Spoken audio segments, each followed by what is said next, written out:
8 to be great. The 8 traits successful people have in common. Number 2, work. You know, when I was interviewing all these successful people, they kept telling me how hard they worked. And I remember standing there thinking, geez, another comment about work? Why don't they tell me the real secret to their success? Then finally I realized hard work is a real secret to their success. All successful people work very hard. Martha Stewart said to me, I'm a real hard worker. I work and work and work all the time. Media tycoon Rupert Murdoch said it's all hard work. Nothing comes easily. But I have a lot of fun. Did he say fun? Yes, successful people have fun working. That's why I say they're not really workaholics, they're workaholics. Jim Pattison, chairman of the Jim Pattison Group, is a workaholic. He says, business is my recreation. I'd rather go to our factories and meet with our people than go to the beach, I can tell you that. Dave Lavery, the NASA whiz who builds those robots for Mars, said to me, we work our fingers to the bone, but it doesn't seem like work. It's fun. It's what we want to do. We don't want to put things down and go home. Bill Gates is a workaholic. Even after he was a multimillionaire, he worked most nights until 10 p.m. and only took 2 weeks off in 7 years. And he probably spent them on his computer. Oprah is a workaholic. She says, I'd never see daylight. I'd come into work at 5:30 in the morning when it was dark and leave at 7 or 8 when it was dark. I'm a workaholic. And over the years, I've gone through many days and even weeks without much sleep just because I was having so much fun. And I got to admit, at times like that, you say to yourself, am I the only one working this hard? Because there's a myth that comes easy to some people. You turn on the TV, nobody's working that hard. A guy like Chris Rock stands up on stage, tells a few jokes. What's hard about that? But even Chris says, I wasn't the funniest guy growing up, but I was the guy who worked on being funny the hardest. Trust me, I've interviewed over 500 successful people. Not one of them said it came easy, even though they were doing what they loved.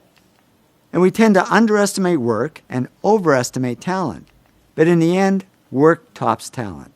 Arthur Benjamin, America's best math whiz, said to me, I think numbers and I have always gotten along, but I'm sure my talent is just due to the time and hours and work that I've put into it. Many talented people don't achieve as much success as they could, unfortunately, because they sit back on their talent and never learn to work hard. That's what happened to Michael Jordan when he first started playing basketball. He had the talent, but he wasn't putting in the work, and the coach actually cut him from the high school basketball team. Boy, that was a wake-up call. He says, I was very disappointed. I started working on my game the day after I was cut. And he soon became the hardest working player in basketball, who made fun of the other players who weren't working hard. And that hard work is what made him the greatest basketball player of all time. So I'd say the real gift isn't talent, it's the ability to work hard. And we tend to underestimate work and overestimate smarts. But in the end, work wins over smarts. In fact, many successful people aren't the smartest. They just work the hardest. Francois Parenteau, who Business Week called the top independent analyst on Wall Street, said to me, I'm certainly not that smart. I can't even remember my own zip code. But he also says, work is a big part of my life. I think about investments pretty much 24 hours a day, 7 days a week. Nez Hallett III is CEO of Smart Wireless. And I thought that's ironic, because he told me he's not that smart. He says, I graduated from high school with a C average and college with a C- average. But now the smart PhDs are reporting to him. How did he do it? He said, if you're going to be successful at anything, the key thing is to work hard. I'm not smart. As proof, here's my actual 12th grade report card. It was the only one my parents ever kept. Don't ask me why they kept it. It's nothing to brag about. As you can see, I was a C student, not an A student. I don't think I'd even make it into college these days. So how did I achieve some success and wealth? I just worked hard. Many 60 to 80-hour weeks. And now I know I'm not alone. Thomas Stanley studied hundreds of millionaires, and he discovered most millionaires weren't A students, didn't score high on tests, and teachers didn't think they'd ever succeed. But they did succeed because they worked hard. So the good news is, if you're not the smartest, if you're a C student, not an A student, the really good news is you can still succeed. Because the word success has 2 C's and no A's. You can still succeed as long as you work hard. And what if you are smart? Well, I'm sorry, there's absolutely no hope for you.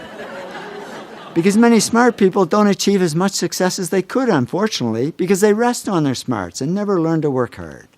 Yong Kim, president of Lucent Technology, says people who are the smartest sometimes don't realize their full potential because things get too easy, so they don't push themselves hard.